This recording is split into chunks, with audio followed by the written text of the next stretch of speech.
বন্ধুরা, medical nursing coaching এর পক্ষ থেকে তোমাদের সবাইকে স্বাগত। আজকে আমরা উপস্থিত হয়েছি ইংরেজি সেকেন্ড পেপারের একটি গুরুত্বপূর্ণ ক্লাস নিয়ে। আজকে আমরা পড়ব বিগত বিগত দুটি ক্লাসে মিস যাওয়া কিছু টপিক নিয়ে। সেগুলো হচ্ছে correction of sentence, synonym and antonym এবং প্রোভার্বস। তো চলো বন্ধুরা, শুরু করে দিই আজকে আমাদের ক্লাস। প্রথমে যেটি নিয়ে আলোচনা করব সেটি হচ্ছে কারেকশন অফ সেন্টেন্স।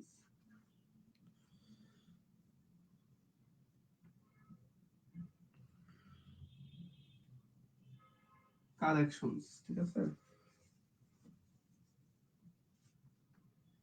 কারেকশনস, তো কারেকশনস বিভিন্ন ধরনের হতে পারে। কারেকশনস এর মধ্যে থাকতে পারে সকল রুলস গুলো একসাথে থাকতে পারে। এখানে নেগেটিভ, পজিটিভ, তারপর হচ্ছে right form of verbs, right use of preposition, articles, বিভিন্ন ধরনের নিয়মগুলো একসাথে যখন হবে তখন এটা কারেকশন হয়।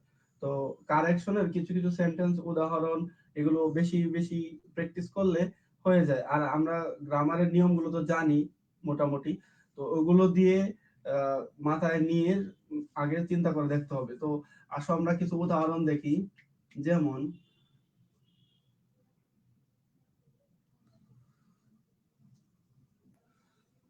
এই যে একটি sentence, the baby enjoyed much stories. দেখে মনে হয় সেন্টেন্সটি ঠিক আছে, কিন্তু এখানে একটা ভুল আছে। এটা আমাদের খুঁজে বের করতে হবে। এখানে দেখো মাছ আছে। যদি কোনো সেন্টেন্সে কাউন্টেবল কিছু হয়, কাউন্টেবল নাউনের ক্ষেত্রে কখনো মাছ ব্যবহার করা যায় না। মানে সংখ্যা যদি ব্যবহার করতে হয় কাউন্টেবল নাউনের, তখন সেখানে মাছের পরিবর্তে বলবে মেনি। যদি এটা আনকাউন্টেবল নাউন হতো তাহলে এখানে মাছ ব্যবহার করা যেত। তাহলে কারেকশনটা এরকম হতে পারে, which of the following sentence is correct. এরকম the baby enjoyed much stories, এখানে থাকতে পারে the baby enjoyed many stories, baby enjoyed less stories, এরকম থাকবে। তো তোমাকে কারেক্ট সেন্টেন্সটি খুঁজে বের করতে হবে। তো এখানে মাছকে যদি তুমি মেনি করো তাহলে সেন্টেন্সটি ঠিক হয়ে যাবে। কারণ কি, স্টোরিজ এটা হচ্ছে গল্প। গল্পগুলো সাধারণত আমরা গুনতে পারি কার কয়টা গল্প আছে। তো এটা একটা কাউন্টেবল নাউন, এই কারণে এখানে মাছ এর পরিবর্তে হবে মেনি। কি হবে? দা বেবি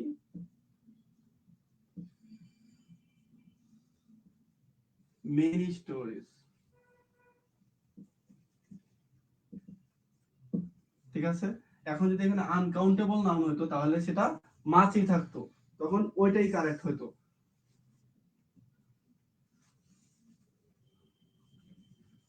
যেমন আমি যদি বলি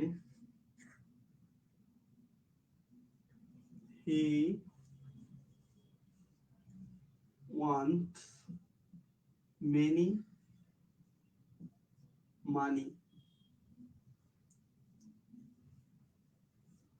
এই যে মানি, এটা কিন্তু টাকা যদিও গোনা যায়, কিন্তু মানি হচ্ছে একটা আনকাউন্টেবল নাউন। এই কারণে এখানে মেনি দেওয়ার কারণে সেন্টেন্সটি ইনকারেক্ট। তাহলে এখানে কি হবে? মাছ। মেনির জায়গায় কি হবে? মাছ।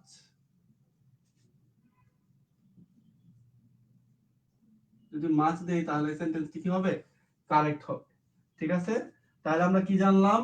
যদি কাউন্টেবল নাউন হয় তাহলে হবে মেনি, আর যদি আনকাউন্টেবল নাউন হয় তাহলে হবে মাছ।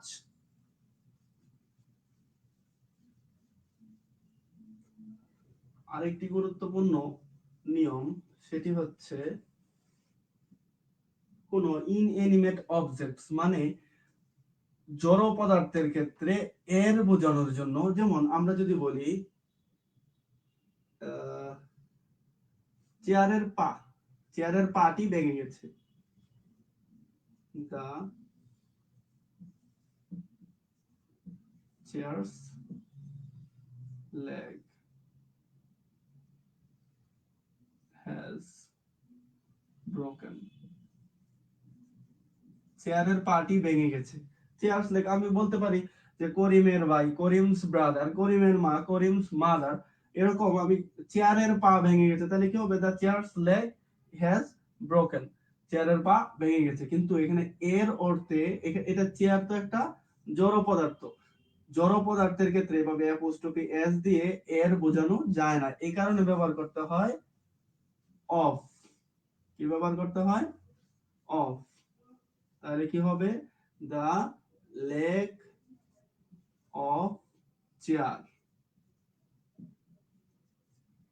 Has broken.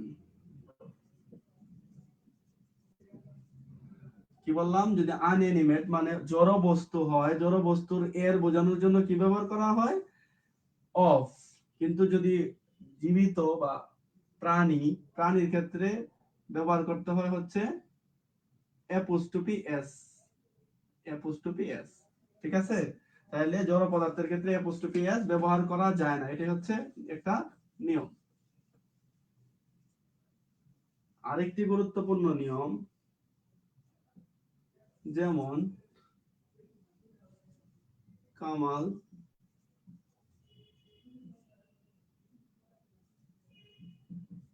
Will go by 3:30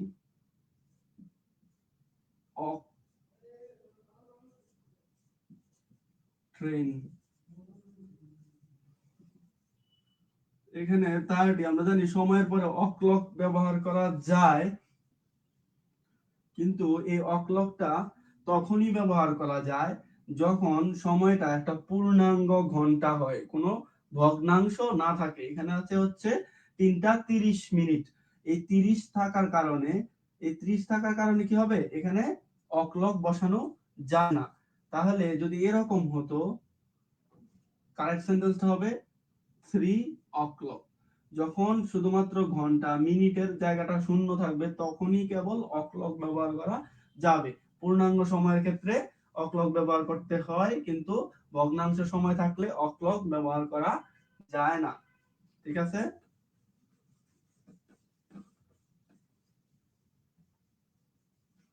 number 4, everybody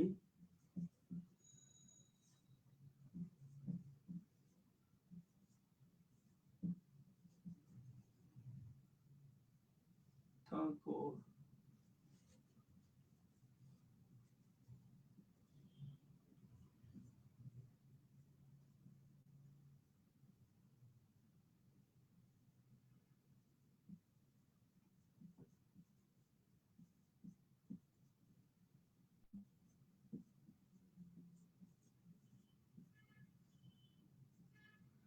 everybody likes Thakur and Nazrul's poem।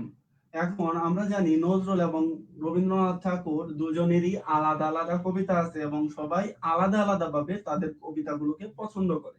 তো এটার মধ্যে কোনো যৌথ আছে? এমন কি কোনো কবিতা আছে যেটার কাজী নজরুল এবং রবীন্দ্রনাথ দুইজনে মিলে লিখছে? এরকম নেই। তাহলে যদি যৌথ অধিকার হয় তাহলে শুধুমাত্র এই যে পরের যে নাউনটি থাকে, দুটি নাউনের যখন যৌথ অধিকারে কোনো একটা বস্তু হয়, যে এই কবিতা যদি দুজনের যৌথ অধিকার থাকতো তাহলে শুধুমাত্র পরের নাউনের সাথে এস যোগ করলেই হয়। কিন্তু যৌথ অধিকার না থাকে তখন কি করতে হয়? দুজনের সাথে আলাদা আলাদা ভাবে এস যোগ করতে হয়। তাহলে এখানে কি হবে? Thakur's। Everybody likes Thakur's and Nazrul's poem। এখানে এস না থাকার কারণে সেন্টেন্সটি ইনকারেক্ট ছিল, এস যোগ করার কারণে সেন্টেন্সটি কারেক্ট হয়ে গেল। কেন দিলাম? কারণ এটার মধ্যে পোয়েমের মধ্যে যৌথ অধিকার নেই। যদি যৌথ অধিকার থাকতো তাহলে শুধুমাত্র পরের যে নাউনটি দ্বিতীয় নাউনের সাথে এস যোগ করলেই হতো। ঠিক আছে?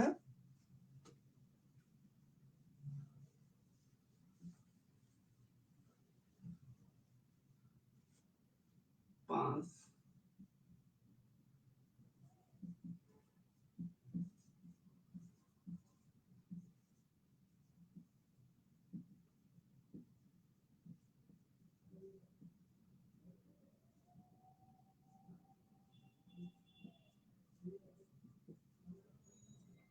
Onik and Abir helped one another। এই সেন্টেন্সটি কারেক্ট নাকি ভুল? এই সেন্টেন্সটি হচ্ছে ইনকারেক্ট। কারণ হচ্ছে যখন দুইজনের মধ্যে হয় তখন সেখানে ওয়ান অ্যানাদার না হয়ে হয় ইচ আদার। যখন দুইজনের মধ্যে কোনো পারস্পরিক ক্রিয়া ঘটে তখন সেটি হয় ইচ আদার। যখন বহু হয় মানে দুইয়ের অধিক হয় তখন সেখানে হয় ওয়ান অ্যানাদার। তাহলে এই সেন্টেন্সটি যদি কারেক্ট করতে হয় তাহলে এখানে ওয়ান অ্যানাদার এর পরিবর্তে কি হবে ইচ আদার।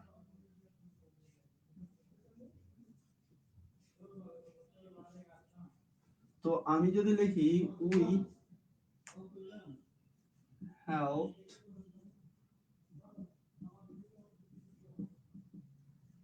ইচ আদার, তাহলে এখানেও কিন্তু সেন্টেন্সটি ইনকারেক্ট, কারণ উই দ্বারা অনেক মানুষ বোঝানো যেতে পারে, আবার দুইজনও বোঝানো যেতে পারে। সাধারণত উইটা যে তোমরা প্লুরাল নাম্বার, আমরা বেশি মানুষের ক্ষেত্রে ধরতে পারি। একটা ক্লাসে স্টুডেন্ট থাকতে পারে, স্টুডেন্টরা একজন আরেকজনের সাথে সহযোগিতা করে, সেক্ষেত্রে তারা বলতে পারে যে আমরা একে অন্যকে সহায়তা করি, সাহায্য করি। তখন এখানে যদি দুইয়ের অধিক মানুষ বোঝায় তখন সেটা কি হয়ে যাবে ওয়ান অ্যানাদার।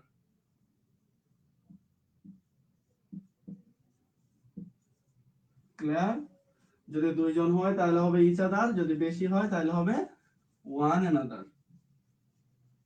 এবার আসি 6, let I do this, let I do this, আমাকে এটি করতে দাও। এখানে দেখতেই কেমন দেখা যায়, তারপরেও নিয়মটা হলো let এর পরে কি, let এর পরে সব সময় অবজেক্টিভ ফর্ম বসে। let এর পর কোন নাউনের অবজেক্টিভ ফর্মটি বসে, তাহলে আই এর অবজেক্টিভ ফর্ম হচ্ছে মি। এখানে কারেক্ট সেন্টেন্সটি হবে let me do this। ঠিক আছে? কিন্তু আমরা তো এটার ফর্মগুলো জানি, আই এর ফর্ম আছে I, me, subjective form, objective form আর পসেসিভ মাই, না মাই। তো এরকম যদি কোনো নাউন থাকে তখন কিন্তু আর ওই নামটাই দিতে হয়। যেমন লেট অন্তর, লেট অন্তর ডু দিস, তো এটার অবজেক্টিভ ফর্মটা কি হবে হিমও দেওয়া যেতে পারতো, কিন্তু অন্তর অন্য আগে যদি কোনো সেন্টেন্স থাকতো তাহলে সেটার প্রনাউন হিসেবে হিম দেওয়া যেত, কিন্তু এখানে অন্তর একটা সেন্টেন্সই আছে, তাহলে এখানে কি হবে লেট অন্তর, লেট অন্তর ডু দিস। ঠিক আছে?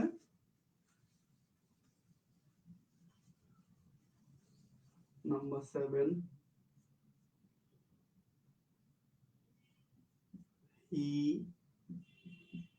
I and you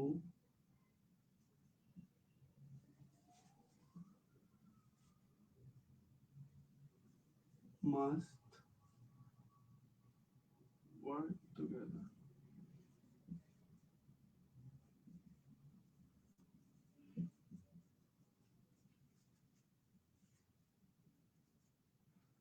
he, I and you must work together। আমরা পারসন, একটা সেন্টেন্সের মধ্যে সাবজেক্ট একটা থাকতে পারে, একটা পারসন থাকতে পারে, দুইটা পারসন থাকতে পারে, তিনটা পারসনও থাকতে পারে, কিন্তু এগুলোর অ্যারেঞ্জমেন্টের এই সেন্টেন্সটা ভুল, অ্যারেঞ্জমেন্টের কারণে সেন্টেন্সটি ভুল। তাহলে অ্যারেঞ্জমেন্টটা কেমন হবে, কোন পারসনটা আগে হবে কোন পারসনটা পরে হবে, এটা নির্ধারণ করার জন্য খুবই সহজ একটা নিয়ম আছে, সেটা হচ্ছে 231।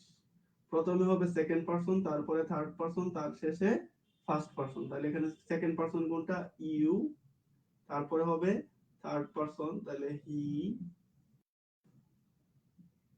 ইউ হি, তারপরে হবে and I, and I must do the, must work together. এটা হচ্ছে পজিটিভ সেন্টেন্সের জন্য, মানে ভালো কিছু করার ক্ষেত্রে হবে 231, মানে সেকেন্ড পারসন আগে, তারপরে থার্ড পারসন, তারপরে ফার্স্ট পারসন। কিন্তু যদি কোনো খারাপ কাজ অথবা অপরাধ বোঝায় তখন, যেমন you, he and I are guilty, এখানে অপরাধ বোঝাচ্ছে, তখন হবে এরকম 123। সবার প্রথমে হবে first person, I, you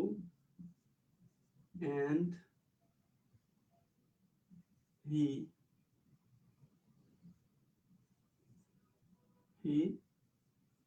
are guilty.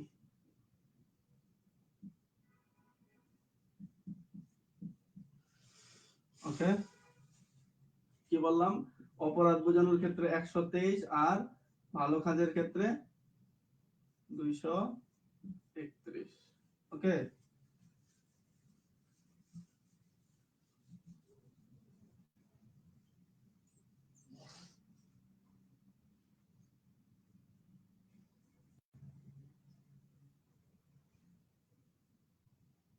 he is superior than me, সে আমার থেকে বড়। এখানে কম্পারেটিভ একটা সেন্টেন্স, এখানে দেন কম্পারেটিভ সেন্টেন্স আমরা জানি সাধারণত দেন বসে, কিন্তু কয়েকটি শব্দ আছে যেমন superior, inferior, exterior, prior, preferable, senior, junior.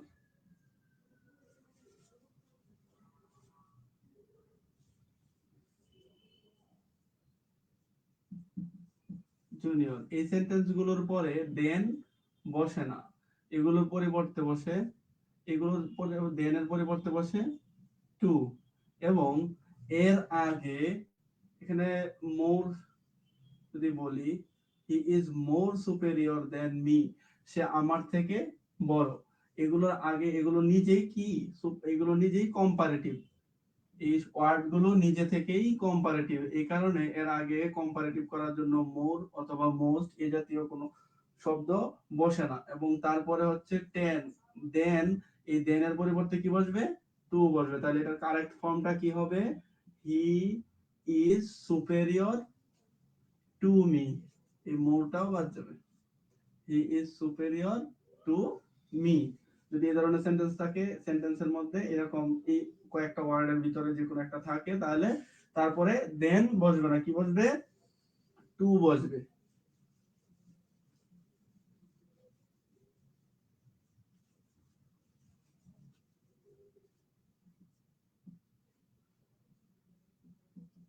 He is the most tallest boy in the class। এই যে এই সেন্টেন্সটা, সে ক্লাসের সব থেকে লম্বা ছেলে, সে ক্লাসের সব থেকে লম্বা ছেলে। এখানে দেখা যাচ্ছে মোস্ট টলেস্ট, এখানে মোস্ট আর আছে টলেস্ট। কোন সেন্টেন্সে কখনো ডাবল সুপারলেটিভ ব্যবহার করা যায় না।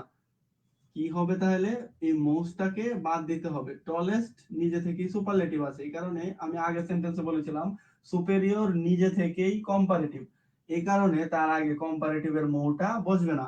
তো টলেস্ট এরকম নিজে থেকেই সুপারলেটিভ, এই কারণে তার সুপারলেটিভের মোস্টই বসবে না, এটা বাদ দিয়ে সেন্টেন্সটি হবে। তাহলে কারেক্ট সেন্টেন্সটা হচ্ছে he is the tallest boy in the class. ঠিক আছে, তদ্রূপ ভাবে কোন সেন্টেন্সে ইন্টারোগেটিভ ডাবল ইন্টারোগেটিভও ব্যবহার করা যায় না। যেমন যদি আমি বলি টু ইউ নো হু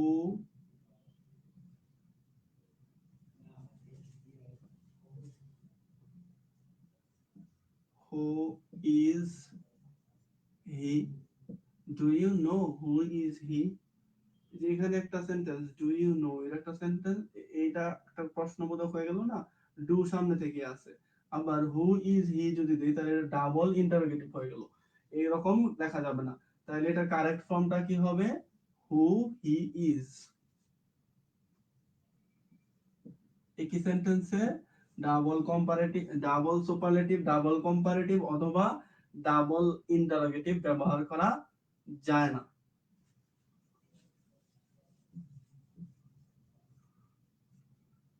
এবার আসি television is a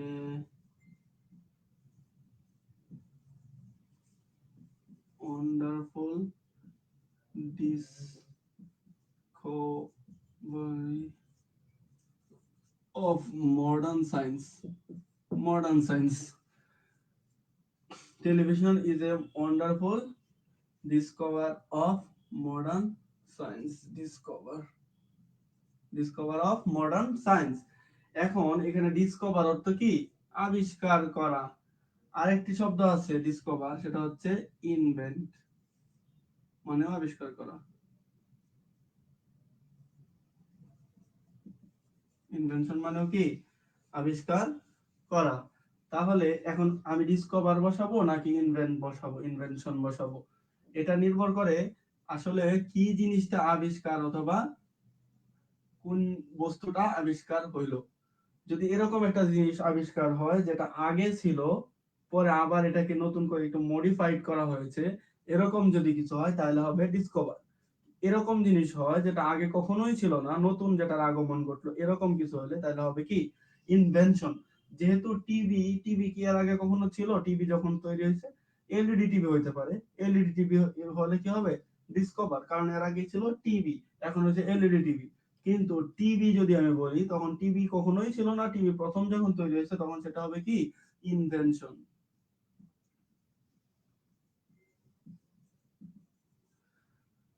Television is a wonderful invention of modern science. Okay.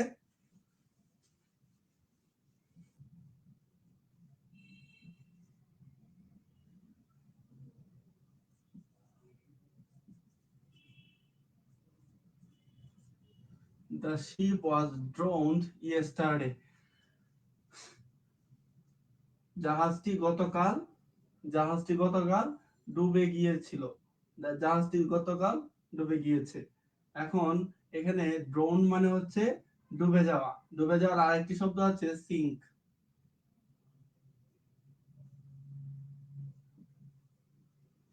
Sync, sync মানেও ডুবে যাওয়া। এখন দুটাই ব্যবহার করা যায়, কিন্তু কোনটা সাবজেক্ট কিরকম এটার উপর ডিপেন্ড করবে আমি সিঙ্ক বসাবো নাকি ড্রোন বসাবো। যদি সাবজেক্ট কোনো ইনএনিমেট মানে জড় পদার্থ হয় তাহলে হবে সিঙ্ক, আর যদি কোনো প্রাণী বা প্রাণী হয় তাহলে হবে, জীব হইলে হবে ড্রোন। তাহলে এখানে কারেক্ট হবে কি? The ship was sank. সিঙ্কের past tense sank. The ship was sank yesterday. যদি এরকম হয়তো the man was sank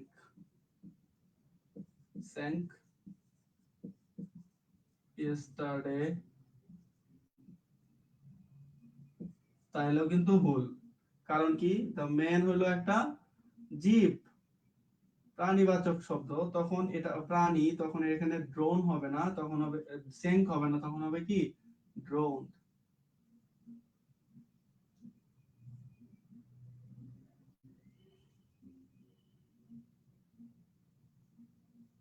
drone. ঠিক আছে, এটা হলো কারেক্ট, এটাও কারেক্ট, কারণ এখানে স্যাঙ্ক দিলাম।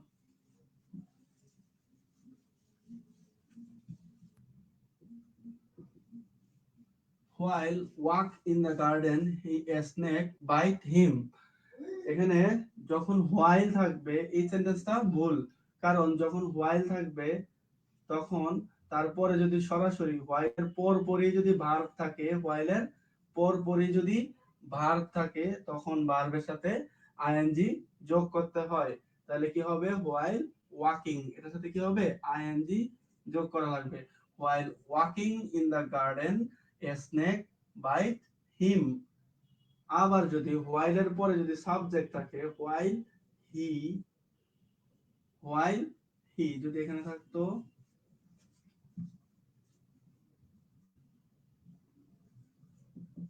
while he while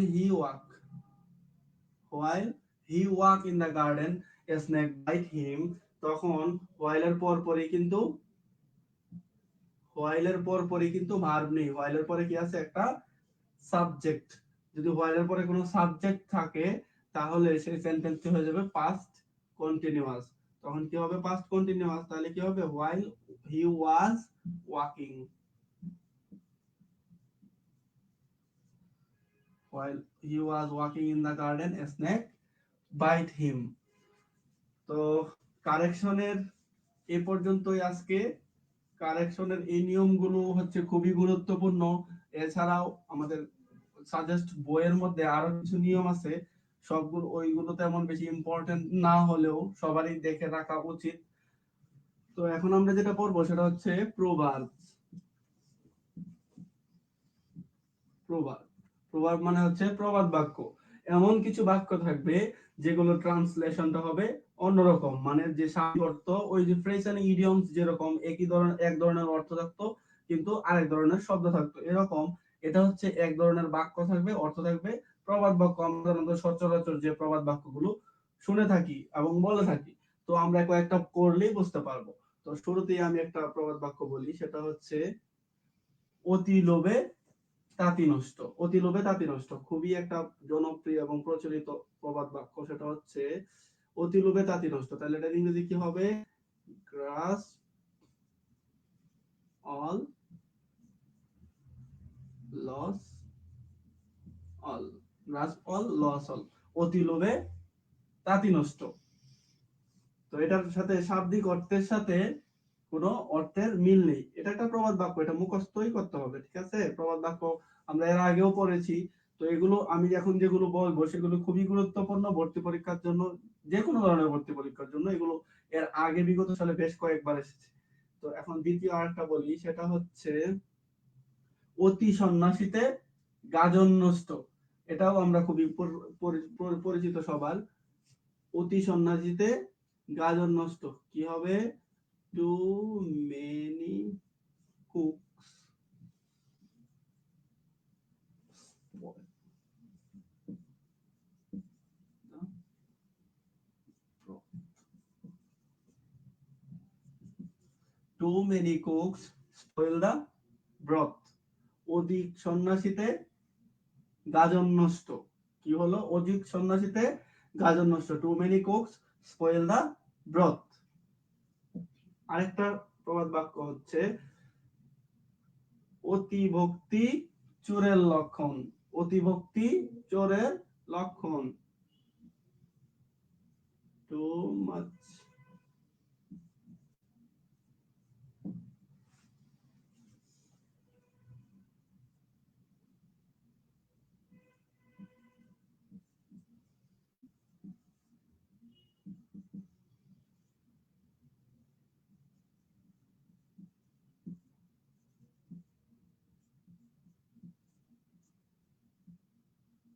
two much courtesy too much craft. অতিভক্তি চোরের লক্ষণ, too much courtesy too much craft. আরেকটা খুবই খুবই গুরুত্বপূর্ণ, সেটা হচ্ছে এবং সবাই বলে, সেটা হচ্ছে খালি কলসি বাজে বেশি। তো খালি কলসি বাজে বেশি, সেটা হচ্ছে MT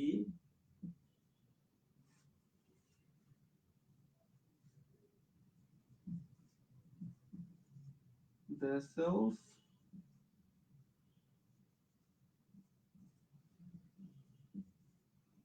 sounds much। empty vessel sounds much মানে হচ্ছে খালি কলসি বাজে বেশি। আরেকটি আয় বুঝে ব্যয় করো, এটা আমাদের সবার জীবনেই প্রয়োগ করা উচিত। আয় বুঝে ব্যয় করো। Cut your coat according to your cloth. according to your cloth, cut your coat according to your cloth, এটা হচ্ছে কি আয় বুঝে ব্যয় করো। এবার আরেকটি, সেটি হচ্ছে ইচ্ছা থাকলেই উপায় হয়। আমরা যদি এগুলো শিখতে চেষ্টা করি মনে থাকবে না, তারপরেও বারবার যদি আমাদের ইচ্ছা থাকে তাহলে আমরা বারবার করব, আমাদের একটা উপায়ও বের হয়ে যাবে। ইচ্ছা থাকলে উপায় হয় কি, এটা ট্রান্সলেশন হবে where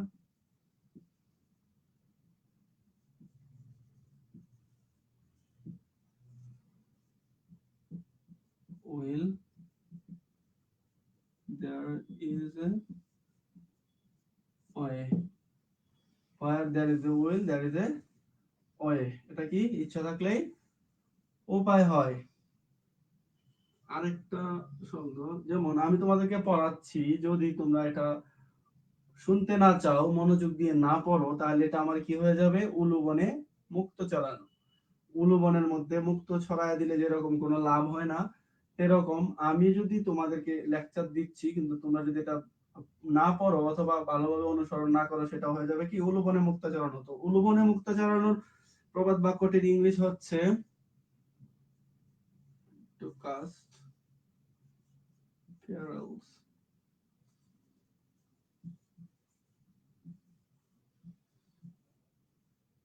before the swine, to cast carols before the swine, এটা হচ্ছে কি উলুবনে মুক্ত চড়ানো। আর এখন তো শীতকাল চলে আসছে, এই প্রবাদ বাক্যটাও সবাই বলে, সচরাচরই বলে, সেটা হচ্ছে কি এক মাঘে শীত যায় না। কি এক মাঘে শীত যায় না, এটার ইংরেজিটা হলো one swallow does not make a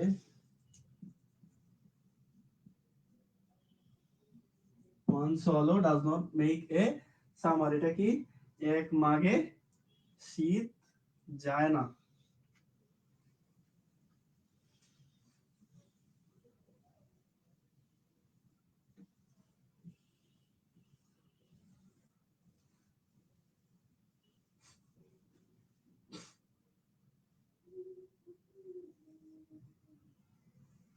আরেকটি হচ্ছে might is might is right, মানে হচ্ছে জোর যার মুল্লুক তার, জোর যার মুল্লুক তার।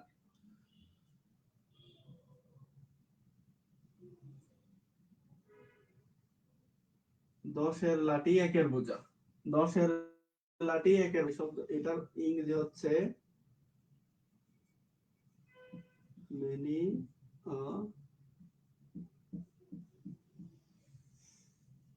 many a little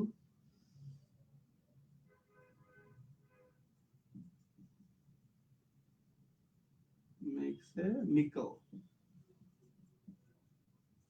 many a little makes a mickle, মানে হচ্ছে কি দশের লাঠি একের বোঝা।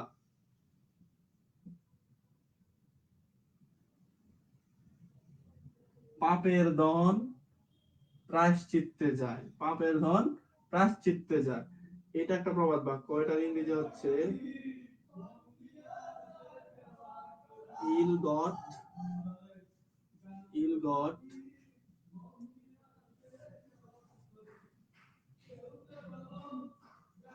ill spent,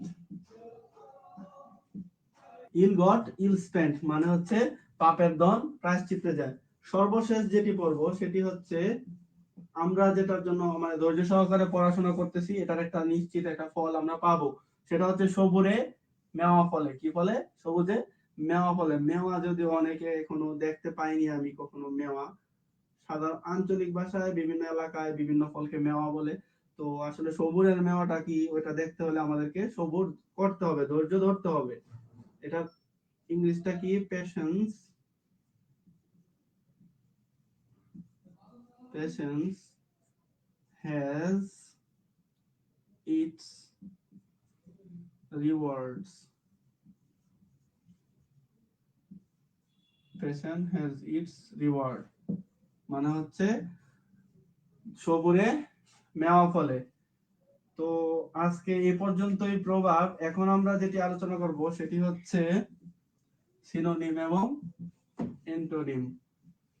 তো এখন আমরা শুরু করব সিনোনিম এবং এন্টোনিম। তো প্রথমে একটা শব্দ ধরি, মানে আমাদের এরকম হবে, প্রশ্নটা এরকম হতে পারে, what is the synonym of this word, what is the antonym of this word, what is the meaning of this word, what is the opposite meaning of this word, এরকম থাকতে পারে। তো থাকলে এই যে এই জন্য আমাদেরকে কি করা লাগবে, এই যে সবগুলো শব্দের বিপরীত শব্দ এবং সমার্থক শব্দগুলো বেশি বেশি পড়তে হবে। তো আমি কয়েকটি শব্দ আজকে বলবো যেগুলো বিগত সালে এসেছে এবং খুবই গুরুত্বপূর্ণ, বিভিন্ন ভর্তি পরীক্ষায় এসেছে। যেমন একটা শব্দ ধরি আমি, অ্যাকিউজ।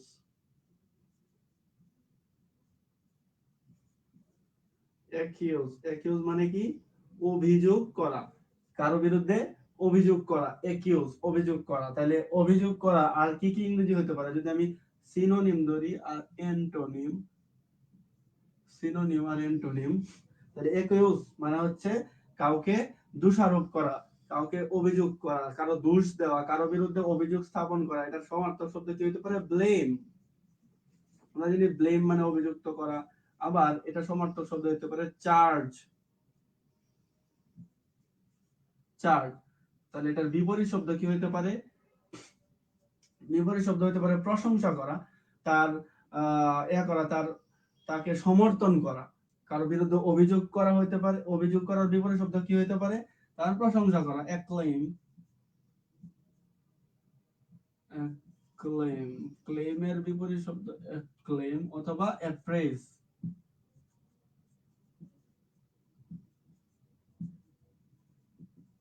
অ্যাপ্রেজ। তাহলে অ্যাকিউজের বিপরীত শব্দ দেখলাম এবং সমার্থক শব্দ এবং বিপরীত শব্দ। তো আরেকটি শব্দ যদি নেই, যেমন বিলিভ, বিশ্বাস করা। বিলিভ, বিশ্বাস করা। তাহলে বিশ্বাস, বিশ্বাসের সমার্থক শব্দ কি হতে পারে? ফেইথ। Faith, trust. তাহলে এটার বিপরীত শব্দ কি? ফেইথের বিপরীত শব্দ কি হতে পারে? সন্দেহ। বিশ্বাস, সন্দেহ। তাহলে কি হতে পারে? সন্দেহ, D O U. Doubt, doubt মানে সন্দেহ। সন্দেহ একটা ইংরেজি আছে কি? সাসপিশন।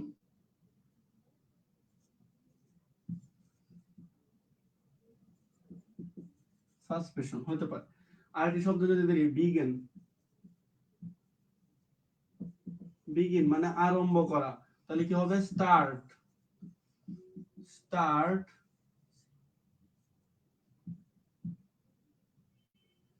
বিগিন মানে হচ্ছে আরম্ভ করা, তাহলে স্টার্ট। আরেকটা শব্দ হতে পারে কি? ইনিশিয়েট। ইনিশিয়েট, এটার বিপরীত শব্দ কি হতে পারে? স্টপ। স্টপ হতে পারে। তারপর কি হতে পারে? টার্মিনেট।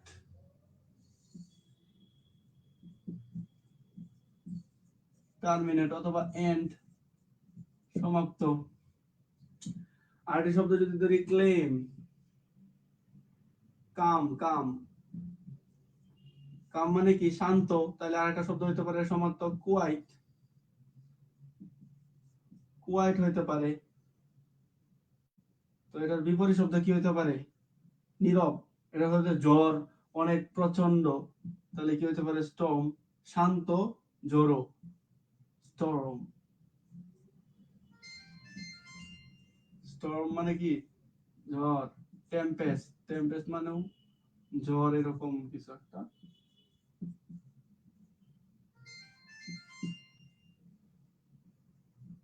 টেম্পেস্ট। আরেকটা শব্দ যদি নেই, কনস্ট্যান্ট। কনস্ট্যান্ট মানে কি স্থায়ী, মানে অনর, নড়ে না, তাহলে কি হবে ফিক্সড, ফিক্সড হইতে পারে। তারপর স্টাঞ্চ মানে অনর, স্টাঞ্চ, তাহলে এটার বিপরীত শব্দ কি হইতে পারে? মোবাইল মানে নড়াচড়া করে, মোবাইল। আর কি হইতে পারে? ইনকনস্ট্যান্ট,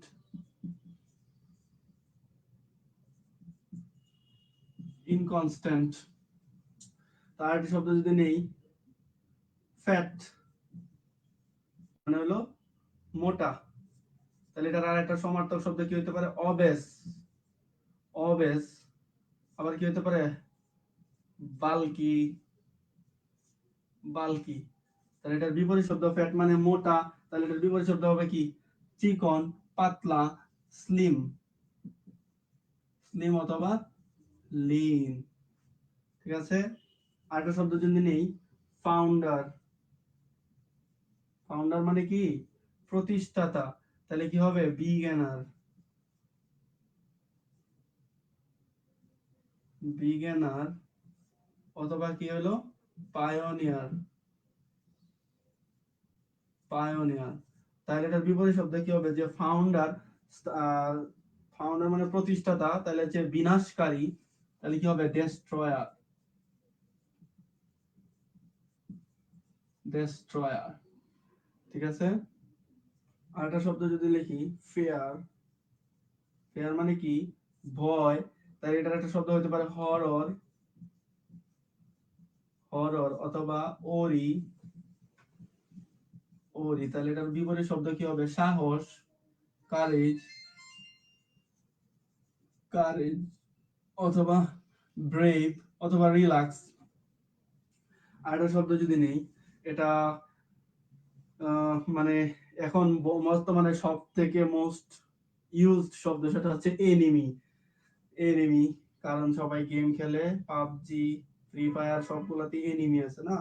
তো এনিমি এর বিপরীত শব্দটা কি? এনিমি, এনিমি, এনিমি এর সমার্থক শব্দ কি হতে পারে? শত্রু। তো শত্রু, তো এটা শব্দ হতে পারে কি? ফো, ফো, ফো মানেও শত্রু। অথবা কি হতে পারে? প্রতিদ্বন্দ্বী মানে বিপরীত দিক, অপোনেন্ট,